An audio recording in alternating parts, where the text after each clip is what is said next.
Donc, en fait, je vais commencer par un constat. Ça, c'est un constat qui est assez triste.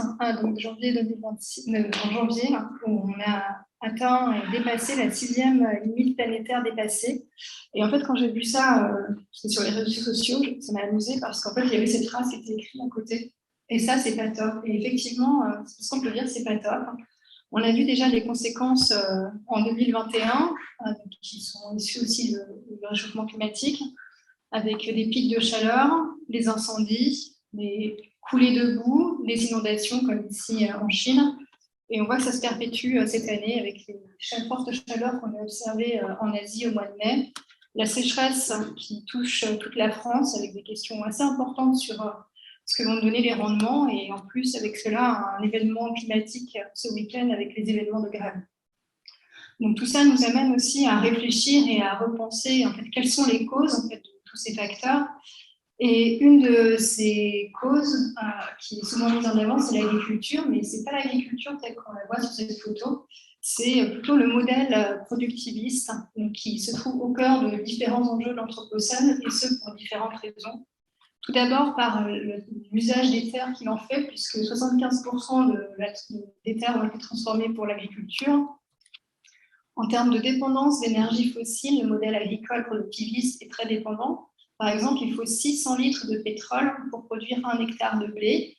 Et ça a forcément des conséquences en termes de dérèglement climatique, puisque 26% des émissions de gaz à effet de serre de l'agriculture, donc si on inclut la déforestation, vient de l'agriculture productiviste.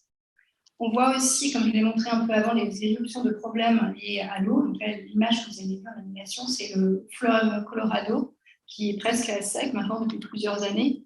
Et ça pose des questions d'ordre sociétal, comme celle des bassines. Donc, j'imagine que vous avez tous entendu parler. Donc, ce sont les grosses retenues d'eau qui sont en train de se construire un peu partout et qui deviennent des enjeux sociaux avec pas mal de contestations.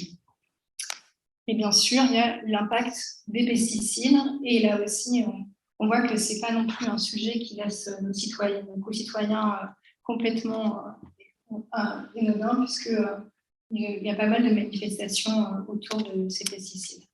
Et donc, c'est pourquoi est-ce que, du coup, je voulais introduire ce sujet autour des pesticides, parce qu'il y a pas mal de questions, même s'il y a aussi beaucoup d'évidence sur les impacts de ces pesticides en agriculture, notamment sur la biodiversité, avec des déclins, notamment des oiseaux ou des insectes, ou l'abeille mellifère, qui est aussi une abeille domestique, qui sont de plus en plus associés à l'usage massif de ces pesticides. On retrouve énormément de résidus de pesticides dans l'environnement, que ce soit dans l'eau, dans l'air, dans la terre et dans les organismes qui vivent dans ces environnements.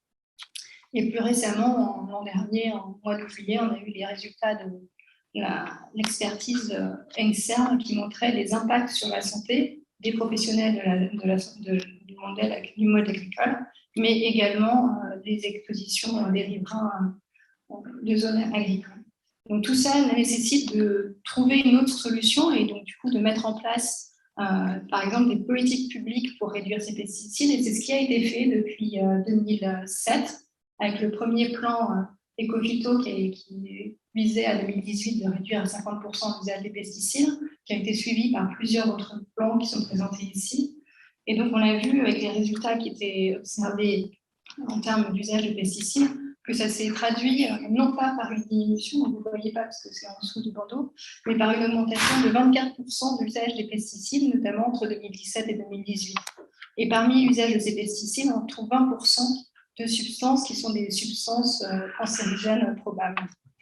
Et tout ça pour 400 millions d'argent public dépensés sur ces différents produits. Donc en fait, nous, la question qu'on aborde en fait, sur notre zone d'étude, c'est d'essayer de repenser ce modèle agricole et donc du coup de passer par d'autres approches que les politiques publiques, puisqu'on voit qu'elles ne sont pas forcément efficaces. Et donc pour ça, en fait, on travaille sur un territoire pilote qui est la zone atelier Plaine et Val de Sèvres. C'est aussi notre infrastructure de recherche qui est labellisée depuis 2009. Une zone atelier, c'est un label du CNRS. C'est ce territoire que vous voyez ici, représenté, donc chaque petite panel de couleurs représente une parcelle agricole et un type de culture. Et donc ce site se trouve au sud de Niort, donc en Nouvelle-Aquitaine. Il fait 450 km², il y a à peu près 435 exploitants. des exploitants qui sont en agriculture conventionnelle, agriculture biologique ou agriculture de conservation des sols. Il y a 24 communes dans lesquelles habitent 34 000 habitants. Et donc, nous, en fait, on travaille sur ce site depuis maintenant 1994 et on aborde cette question des enjeux de l'agriculture autour du nexus alimentation, environnement, santé, avec une recherche qui est interdisciplinaire, qui va de la production à la consommation, donc ça va nous illustrer aujourd'hui, et qui est aussi transdisciplinaire puisqu'on engage avec nous les habitants de ce territoire, qu'ils soient agriculteurs ou non agriculteurs. Donc la présentation, elle va être en 2 temps. Donc je vais vous présenter les résultats qu'on a obtenus grâce à des expérimentations menées avec des agriculteurs, dont l'objectif était de tester des solutions pour réduire, voire sortir de l'usage des pesticides. Et dans un second temps, Elsa vous présentera des expérimentations avec les habitants autour de la relocalisation du système alimentaire.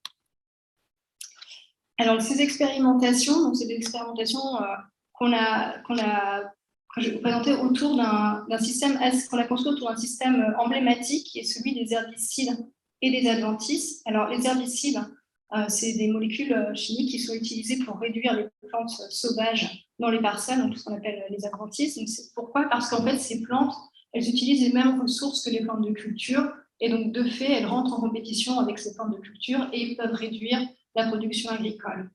Donc pourquoi est-ce que je dis que c'est emblématique ? Tout d'abord parce que les herbicides, en fait, on parle souvent, on associe souvent sortir des pesticides au glyphosate. Donc le glyphosate, c'est un de ces herbicides, mais c'est aussi parmi les molécules qu'on trouve le plus dans les zones de captage.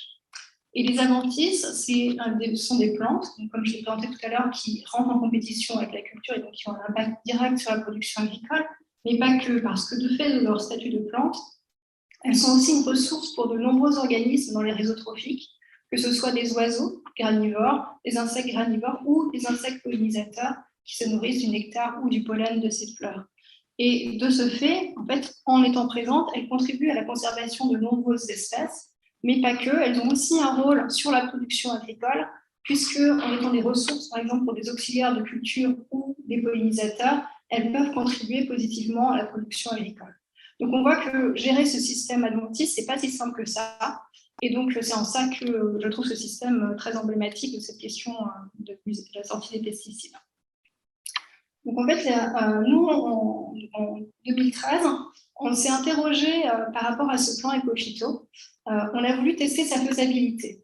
Et donc, comme on est écologue, on a vu le déco de éco-phyto, pas sous le terme d'économie de phyto, mais sous le terme d'écologie.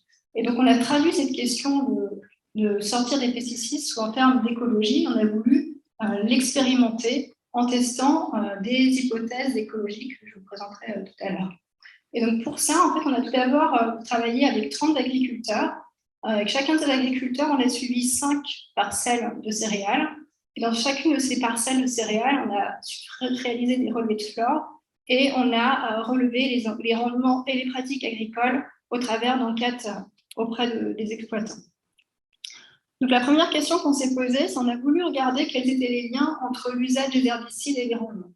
Donc, on s'attendait à trouver soit une relation positive ou une absence de relation. Donc, pourquoi une absence de relation ? Parce qu'en fait, on peut penser que les agriculteurs compensent et donc, de facto, pour obtenir un même rendement, on est obligé d'augmenter la quantité d'herbicides. Et la relation positive, c'était tout simplement plus on met d'herbicides, plus on a des rendements importants. Contrairement à ce qu'on pensait observer, on a obtenu une relation qui était non significative, donc une absence de relation, et même plutôt une tendance négative. Donc ça nous a quand même beaucoup interrogés, et donc on a voulu essayer de comprendre pourquoi. Donc en fait, on a été un peu plus loin en regardant les relations entre les quantités d'herbicides et l'abondance en plantes adventices. Et là, on a observé une relation plate. Donc on n'a pas forcément plus d'adventices ou moins d'adventices quand on utilise plus d'herbicides. Et de la même manière, on n'a pas forcément de relation négative entre l'abondance d'adventices et la production agricole. Donc ce n'est pas parce qu'il y a beaucoup de plantes adventices qu'on aura moins de rendement. Donc, en fait, c'est l'ensemble de ces relations qui nous conduisent donc à observer cette absence de relation entre herbicides et rendement. Mais en fait, tout ça, c'est des données qui sont très corrélatives. Et donc, on a voulu aller regarder un peu plus loin derrière ces analyses statistiques en regardant un peu quelle était l'efficacité de ces traitements entre les agriculteurs et par agriculteurs. Donc, je ne vais pas vous détailler la manière dont on l'a fait, mais en fait, on a travaillé avec des statisticiens pour développer des modèles qui nous permettent d'aller un peu plus loin dans la compréhension des mécanismes. Et donc ici, chacun des traits représente un agriculteur, pas très bien, et la variabilité au sein en tout cas des 5 parcelles d'agriculteurs est représentée par le trait. Donc, plus le trait est grand, plus la variabilité de l'efficacité des traitements est importante pour l'agriculteur. Et donc, vous voyez bien dans ce graphique, on voit cette variabilité à la fois très importante entre les agriculteurs et au sein des agriculteurs. On a ensuite regardé l'efficacité de ces traitements par espèce de plantes adventices, parce que je ne vous l'ai pas dit, en fait, ces plantes adventices, on en a beaucoup, et même sur notre site d'études, on en a plus de 400. Et ce qu'on a observé ici par ce graphique, alors plus c'est rouge, plus les traitements herbicides sont efficaces, et plus c'est jaune, moins ils sont efficaces. Et quand on regarde donc ici en Y, en classant les espèces adventices par leur abondance et leur fréquence, en fait, on observe que les traitements herbicides sont surtout efficaces pour les espèces qui sont peu fréquentes, c'est-à-dire les espèces plutôt rares. Mais par contre, elles ont du mal à gérer les espèces qui sont fréquentes et abondantes, et qui sont aussi les espèces qui sont identifiées comme étant des nuisibles, entre guillemets, pour les agriculteurs. Donc en fait, la conclusion de cette première étude, ça a été qu'on n'a pas forcément de relation positive sur le rendement avec l'usage d'herbicides, mais qu'en plus, ces herbicides ont plutôt tendance à favoriser des espèces qui sont abondantes et donc qui vont créer plutôt des problèmes en termes de compétition pour les ressources avec les cultures. Donc, pour aller un peu plus loin, on a essayé de décortiquer un peu ce que c'était que ces processus de compétition. Et donc, de manière très schématique, comme on le voit ici, en fait, la compétition, c'est un processus écologique et pour les plantes qui se traduit au travers de l'usage de l'eau, de l'azote et de la lumière.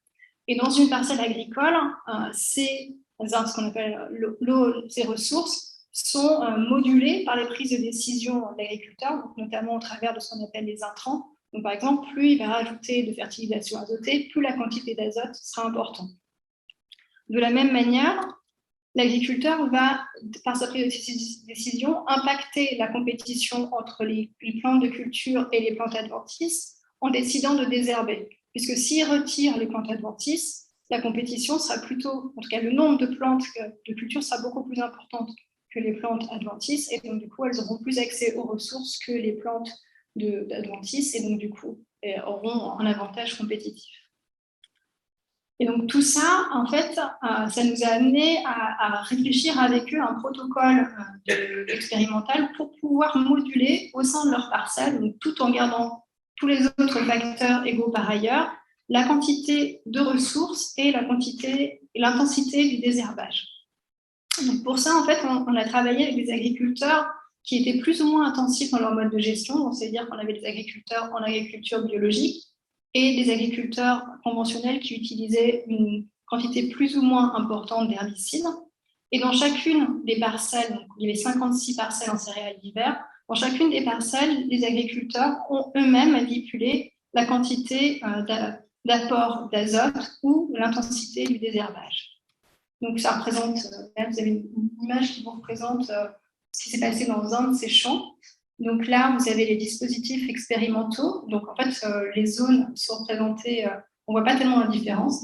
On voit bien les zones où il y avait une réduction de désherbage, les zones où il y a des réductions de fertilisation.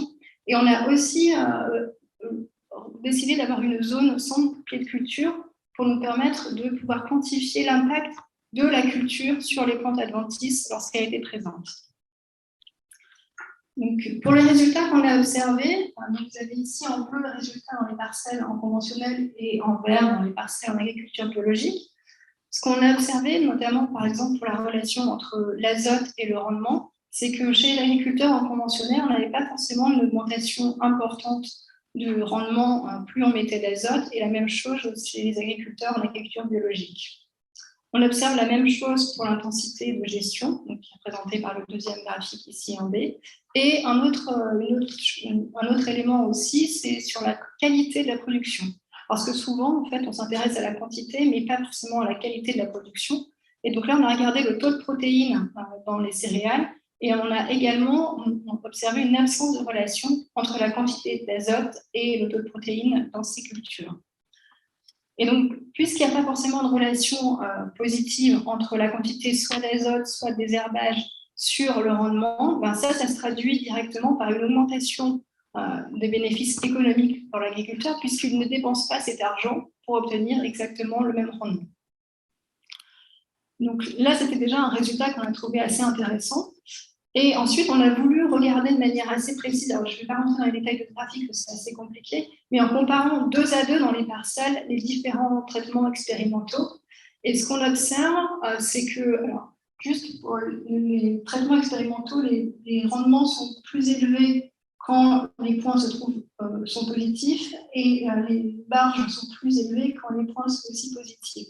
Et donc, ce qu'on observe de manière générale, c'est que quand les agriculteurs réduisent la pression des herbages, quelle que soit la quantité d'azote, on obtient un rendement et une marge brute plus importante, qui peuvent aller jusqu'à à peu près 20% d'augmentation de marge, que ce soit chez les agriculteurs en conventionnel ou en agriculture biologique.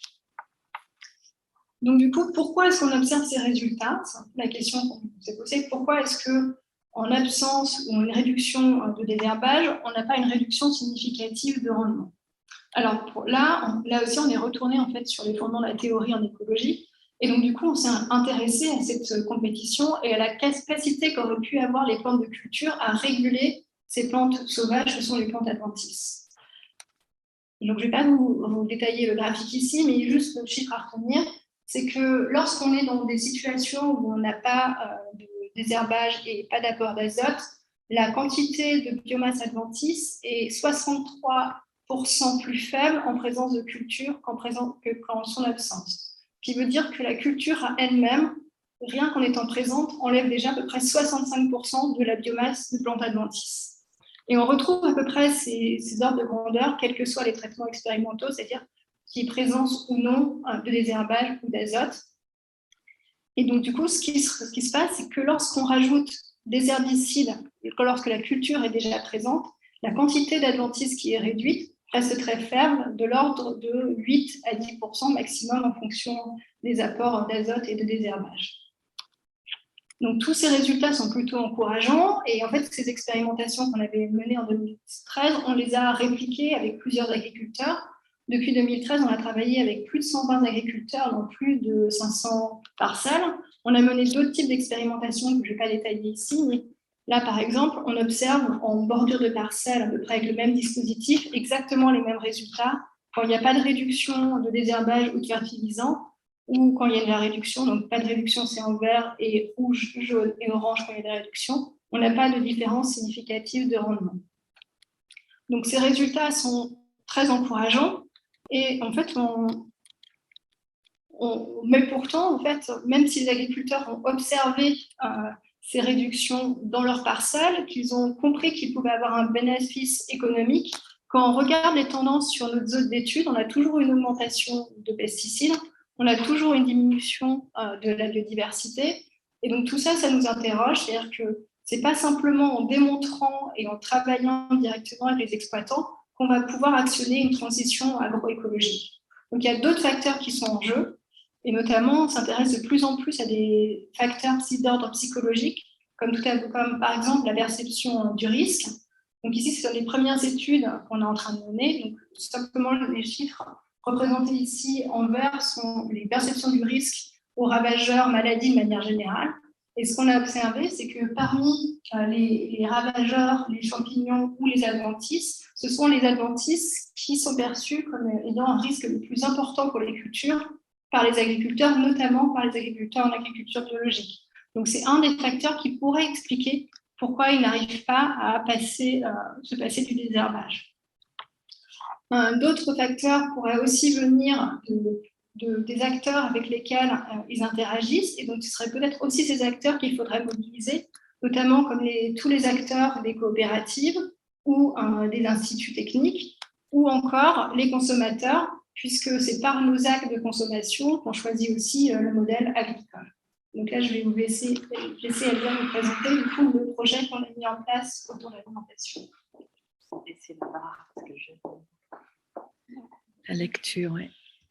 Merci. Donc, l'idée, c'était vraiment de se dire, suite à toutes ces recherches qui ont été menées sur la zone atelier, Canival de Sèvres, que même si on travaille avec les agriculteurs, main dans la main, on élabore avec eux les expérimentations, etc. Ça ne suffit pas et les agriculteurs seuls ne peuvent porter la transition agroécologique. Donc, il y a besoin aussi d'impliquer d'autres types d'acteurs, et notamment les habitants, les consommateurs. Donc, c'était l'idée de départ qui a fondé le projet Alimentation, qu'on a lancé fin 2018, dont les objectifs sont de comprendre les déterminants et les conditions d'une transformation du système agroalimentaire en vue d'augmenter sa résilience. Donc, on se place tout à fait dans le contexte de sciences transformatives qui a été évoqué tout à l'heure, avec différentes questions de recherche, notamment quels leviers peuvent faciliter le changement de pratique alimentaire des consommateurs, quels sont les indicateurs et protocoles pertinents pour assurer un suivi des transformations de ces pratiques alimentaires, et dans quelle mesure cette transformation de pratique peut conduire à une transformation du système agroalimentaire dans son ensemble vers plus de résilience. Ce projet Alimentation, il est vraiment ancré dans le territoire de la zone atelier. Et il s'inscrit dans la continuité des recherches qui sont menées depuis plus de 30 ans et depuis près de 30 ans. Et une partie de ces recherches ont été évoquées par Sabrina. Ici, c'est un graphe qui est tiré d'un article qui est paru cette année. On a coécrit avec Vincent Bretagnol et Sabrina. Et qui explique un petit peu la trajectoire de recherche sur la zone atelier, qui est partie vraiment de projets plutôt en écologie, pour de plus en plus intégrer d'autres perspectives, d'autres disciplines, d'autres acteurs. C'est un peu ce qu'on voit dans la ligne, on voit des icônes en noir et blanc. Et donc, à la fois les objets de recherche, les partenaires, les disciplines mobilisées, en fait, se sont accumulés. Donc, c'est vraiment une recherche qui est à la fois interdisciplinaire et transdisciplinaire, déjà qui mobilise au niveau des disciplines l'agroécologie, l'écologie, et puis différentes sciences humaines et sociales, notamment les sciences de gestion, la sociologie, mais aussi la psychologie cognitive. On est aussi dans un projet dit transdisciplinaire, puisque notre projet est coordonné par des acteurs de l'économie sociale et solidaire.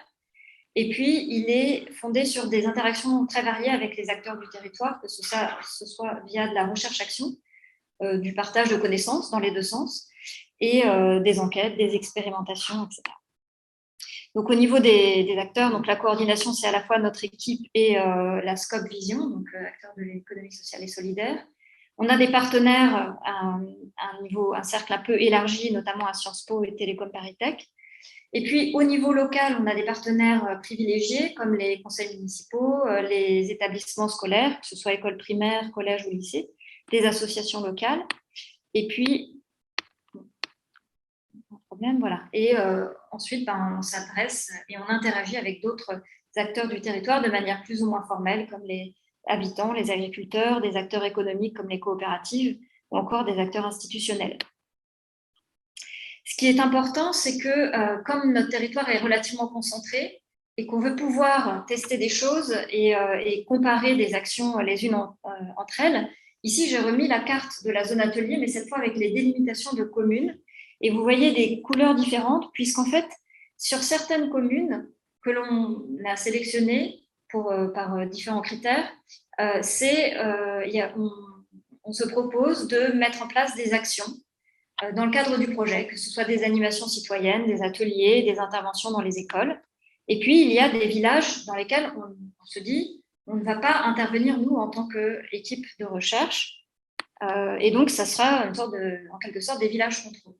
Et puis, il y a des actions menées dans le cadre de ce projet à l'échelle du territoire, donc à l'échelle de la zone atelier, des actions qu'on a appelées toiles de fond, qui sont, par exemple, le fait de participer aux événements locaux, d'avoir un certain nombre de rencontres informelles. Il y a aussi toutes les actions de suivi, d'études, comme l'analyse de l'offre et la demande en circuit court, je vais y revenir. Et puis, toutes les actions de communication, à la fois, notamment du projet vers les habitants du territoire, mais aussi à l'extérieur. Donc, au niveau des actions que l'on mène à l'échelle de la zone atelier, il y a les enquêtes auprès des consommateurs pour essayer de comprendre quelle est la demande en circuit court. On en a effectué plus de 600 en porte-à-porte dans bientôt 5 municipalités.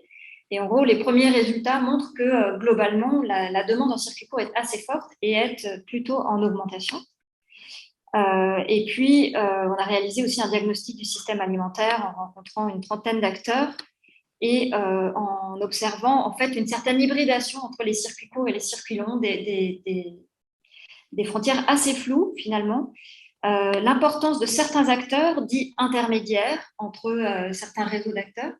Et le graphe ici, dans lequel il y a des acteurs qui apparaissent en vert ou en rouge, montre que finalement, des acteurs des circuits courts sont parfois très en lien avec des acteurs des filières longues. Donc, voilà. Donc, on essaye, nous, d'augmenter nos connaissances sur le système alimentaire. Et on a fait une enquête auprès de la demande, mais aussi on a fait une enquête auprès des agriculteurs pour mieux connaître l'offre en circuit court notamment. Et puis, on a travaillé sur des scénarios de relocalisation. Je vais peut-être passer assez vite, mais notamment pour essayer d'imaginer, de mieux comprendre dans quelle mesure le territoire est capable de nourrir à la fois ses habitants et l'agglomération de Niort, mais aussi en gardant des espaces importants pour la biodiversité. Et puis, on fait varier des scénarios en fonction de si l'élevage est à l'herbe ou pas, pour évaluer dans quelle mesure le territoire reste suffisant pour nourrir la population, on va dire, et puis, donc, on mène des actions ciblées dans les villages, alors avec 3 objectifs: sensibiliser les acteurs aux enjeux de l'alimentation, soutenir leur capacité de conception, on va y revenir, et puis catalyser des initiatives qui seraient portées par des acteurs locaux, et ce, à travers des animations citoyennes qui sont portées notamment par nos collègues de la Scope Vision, qui développent des méthodes d'intelligence collective et qui sont déjà intervenus plus d'une soixantaine de fois dans 6 communes, en impliquant à peu près 1 millier de personnes dans le territoire. Et puis, on avait fait aussi un atelier de mise en théâtre avec un collègue de Télécom Paris Tech, qui consiste à travailler les controverses en fait, avec les acteurs en passant par le détour de l'imaginaire du théâtre. Et puis, le travail que je mène plus particulièrement, donc c'est avec des collègues de la Sorbonne en psychologie cognitive. On essaye de mieux comprendre quels peuvent être ce qu'on appelle les effets de fixation des consommateurs par rapport au lien entre l'alimentation, l'environnement et la santé. Quels sont en fait à la fois les niveaux de connaissance et la capacité à générer des idées sur ces questions chez des consommateurs d'âges différents. Donc, on va dans les écoles primaires, les collèges et les lycées, on va aussi rencontrer des adultes et on développe, on applique un protocole expérimental qui est tiré plutôt des travaux en psychologie cognitive pour essayer de mieux comprendre aujourd'hui, en fonction des capacités, des connaissances et des capacités de raisonnement sur ces questions très complexes que sont les liens entre alimentation, santé et environnement, comment on pourrait développer des supports pédagogiques, et des démarches de soutien finalement à la conception de solutions pour soit relocaliser le système alimentaire, soit développer une alimentation plus saine, plus respectueuse de la santé des humains et des écosystèmes. Donc, ça, c'est des choses qui sont prévues dans un second temps. Et puis, enfin, donc, ce projet, il met l'accent sur… c'est un projet qui est lancé sur le temps long et pour lequel on a vraiment à cœur de comprendre toutes les transformations à l'œuvre et le rôle et la place du projet dans la trajectoire du système agroalimentaire. Donc, on a toute une démarche pour essayer d'analyser chemin faisant tout ce qu'on met en place. Et puis, on a le projet aussi de co-construire avec les habitants des indicateurs de la transformation, à la fois des pratiques et du système dans son ensemble.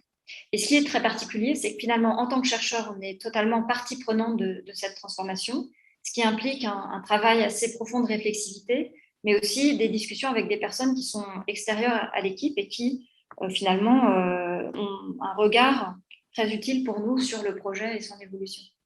Et puis enfin, la dernière partie, c'est tout le volet communication, diffusion des résultats, avec une carte des circuits courts sur laquelle on a recensé toutes les fermes, les points de vente locaux, et qui sert à mettre en lien, par exemple, des cantines scolaires ou des consommateurs avec des producteurs.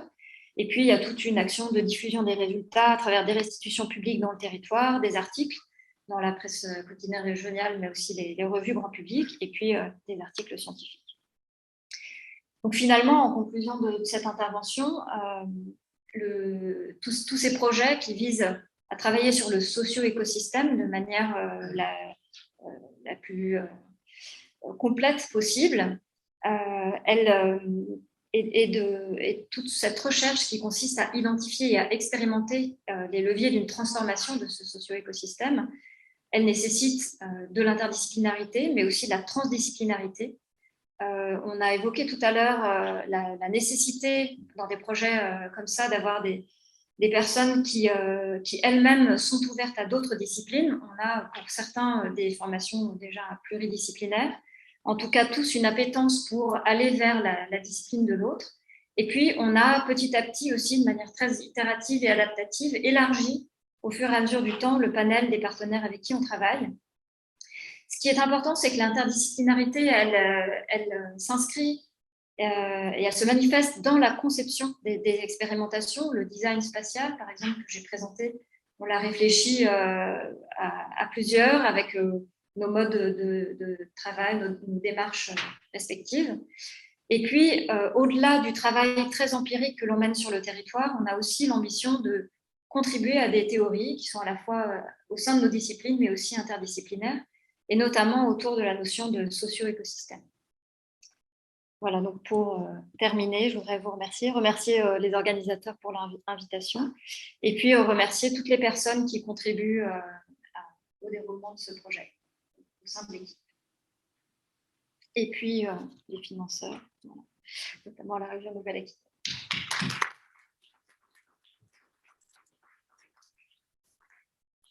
Merci beaucoup. J'ai vu qu'il voulait prendre le micro pour le faire passer. C'était voilà, Sébastien. Donc, à toi. Est-ce qu'il y a des questions?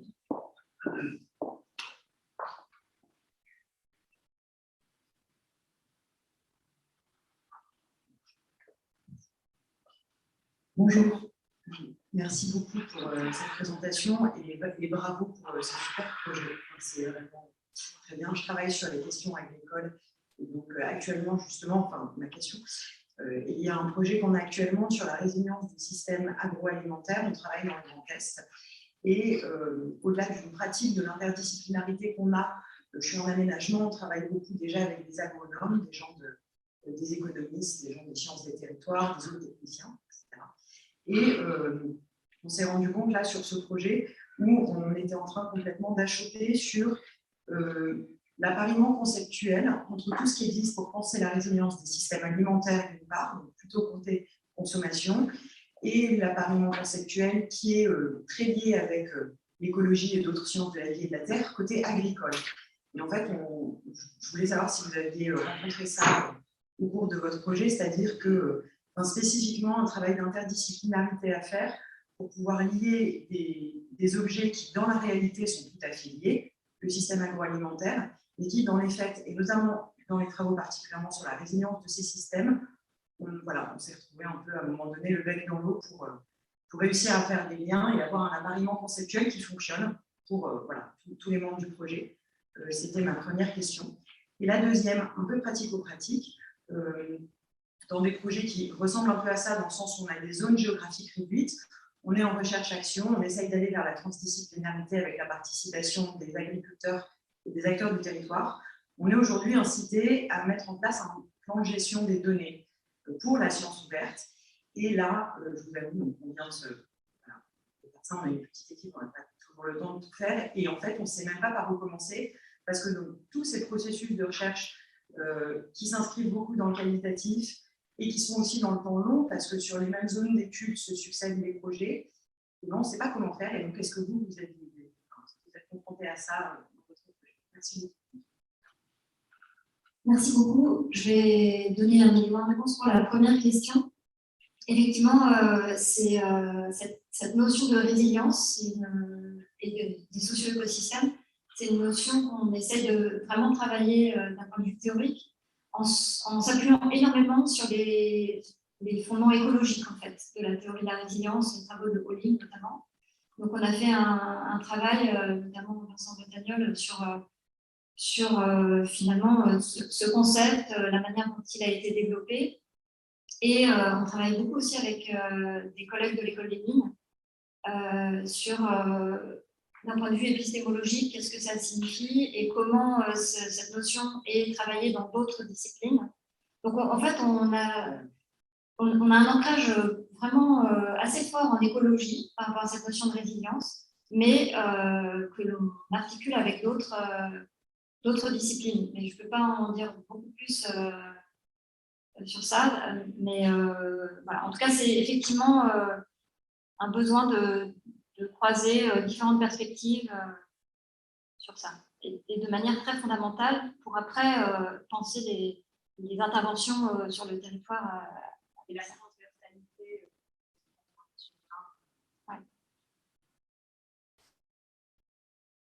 Juste, si je peux compléter, je pense qu'on n'a pas tellement ce souci de transversalité, parce qu'en fait, ce sont les mêmes personnes qui travaillent à la fois sur la partie agricole et la partie alimentaire, donc on a moins de barrières. Et or aussi la partie alimentaire, j'imagine qu'il y a rien de partie qui représente l'État sur la relocalisation des terres. On ne peut pas relocaliser les terres sans penser à des terres pour la biodiversité, pour le fonctionnement de l'écosystème. Donc, je ne pense pas qu'on est concret au sein de l'équipe et au sein du projet, on met ces barrières. Par rapport au plan de gestion, c'est une question nécessaire et importante maintenant. Alors nous, comme je l'ai entendu, on est un site d'études à long terme qui est labellisé. Donc en fait, le plan de gestion, c'est celui des zones ateliers qui travaillaient depuis longtemps. Et donc au sein des zones ateliers, il y a pas mal de réflexions, il y a des thématiques autour de la gestion des bases de données. Justement, comment est-ce qu'on articule les bases de données qui vont être des données, par exemple, issues d'enquête, qui sont plus qualitatives, par rapport à des données au-dessus de biodiversité quantitative. Nous, à l'échelle de nos zones ateliers, en fait, on a résolu ce petit problème en ayant une base de données géoréférencée. Donc, en fait, ça nous permet de communiquer toutes nos bases de données au travers de positions géographiques. La question est ouverte, on a plusieurs bases de données, qui sont plus de 600. C'est un travail gigantesque. Bonjour. Bonjour, je suis doctorante en microbiologie. Je travaille à l'IES. Et j'ai une petite question, ça peut être un peu sujet, mais par exemple, la plupart des solutions, par exemple, qui permettent de préserver la biodiversité, comme vous avez parlé des plantes adventices, on n'a pas besoin de les enlever pour avoir une production importante. Le problème que je trouve par souvent, si vous travaillez avec des économistes, s'il n'y a pas des solutions économiques, parce que le problème avec les consommateurs, c'est que plus le produit final est cher, plus donc, on oublie la question de la biodiversité, la protection de la biodiversité, et on n'est plus intéressé par nous. Donc, par exemple, notre budget pour notre pouvoir d'achat, par exemple, par la question de protéger la biodiversité. Donc, s'il y avait des solutions, par exemple, donc des solutions qui sont économiques aussi, qui sont plutôt qui parlent aux gens. Il y a l'économie, il y a les valeurs, ça a été évoqué aussi ce matin. En fait, nous, on ne rentre pas par ingénieux parce que vous avez préservé la biodiversité, parce que je pense qu'effectivement, la plupart des gens, ce n'est pas leur préoccupation, surtout les personnes qui n'ont pas forcément des budgets énormes pour avoir assez monté. Mais en fait, on essaie de retravailler l'alimentation au travers du rapport au vivant, en fait. Et c'est tout le travail qu'on est en train de peut-être quelques exemples.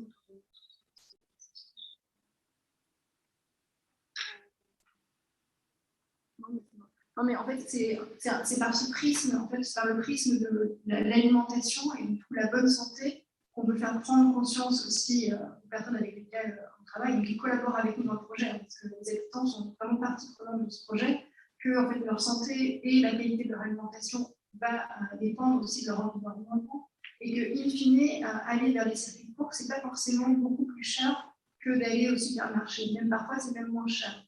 Donc, en fait, c'est plutôt une vision systémique qu'on essaye d'adopter plutôt qu'une vision vers un objectif donné, qui peut être, par exemple, réduire le coût du panier alimentaire à un moment donné.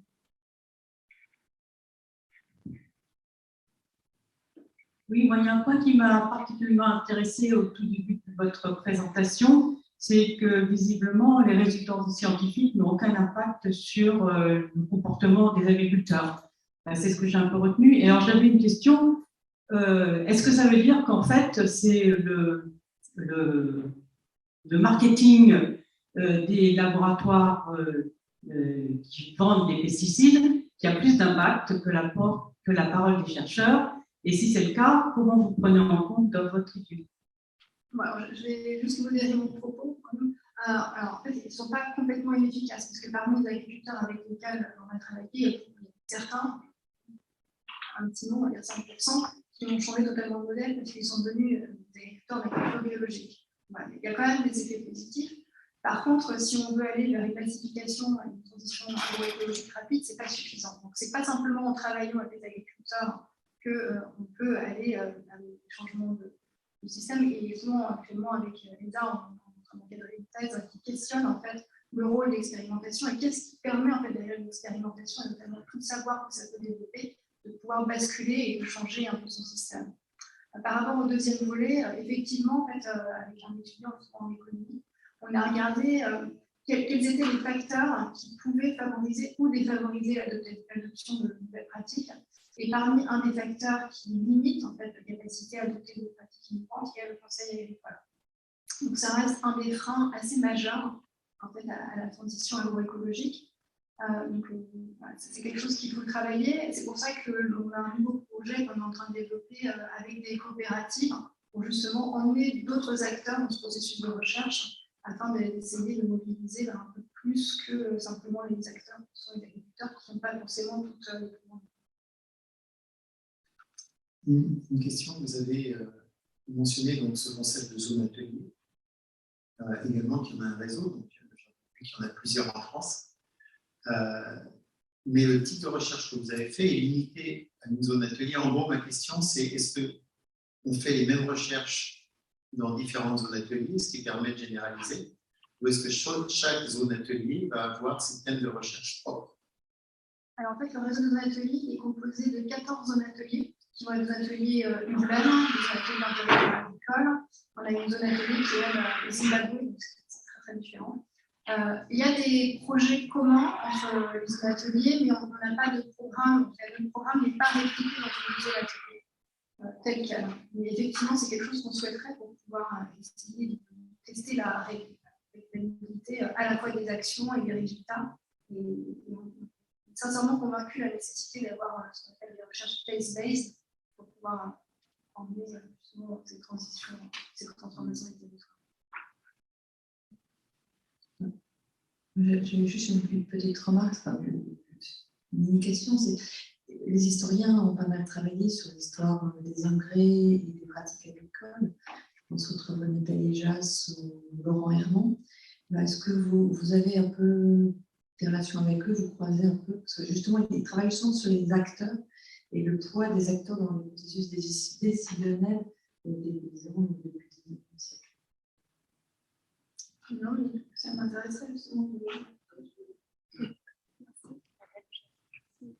Je connais ces travaux, mais on n'interagit pas. Oui, voilà, je m'appelle Pierre Lourde, je suis en études anglophones des 17e et 18e siècle, donc c'est apparemment très très loin de votre domaine, mais vous comprendrez très vite où je veux en venir quand je dirais que dans le champ de ce qui m'intéresse, j'ai aussi le théâtre. Et j'ai été très attiré par le fait qu'il y ait eu des ateliers de mise en théâtre dans votre projet, ce qui me paraît absolument passionnant. Je voulais en savoir un petit peu plus. Est-ce que c'est les habitants eux-mêmes qui écrivaient les textes? Est-ce que ça amenait donc les gens à évoluer, à changer d'avis une fois qu'ils avaient assisté au spectacle? Enfin, voilà, comment ça s'est passé? Voilà. Merci beaucoup.